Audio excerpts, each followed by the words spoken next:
এবার হাদিস রাসূল বলেন, কেউ যখন তওবা করে আল্লাহ কত খুশি হয় জানো? ওই ব্যক্তির চাইতে আল্লাহ বেশি খুশি হয়ে যায় যে ব্যক্তি মরুভূমিতে সফরে বেরিয়েছে, সাথে তার বাহন বা উট, ওই উটের মধ্যেই তার পানি বা খাবার,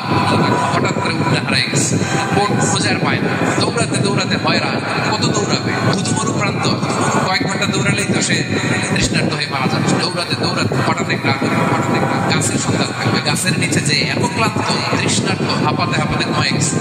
হঠাৎ ঘুম থেকে জেগে উঠে উঠটা পাশেই দাঁড়ায় আছে, সে ঘুম থেকে উঠে তাড়াতাড়ি করে রশি ধরে ফেলছে, রশি ধরে বেচারা এত খুশি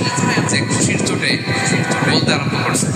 আল্লাহুম্মা আনতা আবদি ওয়া আনা রাব্বুক, আল্লাহ তুমি আমার গোলাম, আমি তোমার রব, তুমি দয়া করে এই উটটা ফিরাই দিছো, আজকে তুমি উটটা ফিরাই না দিলে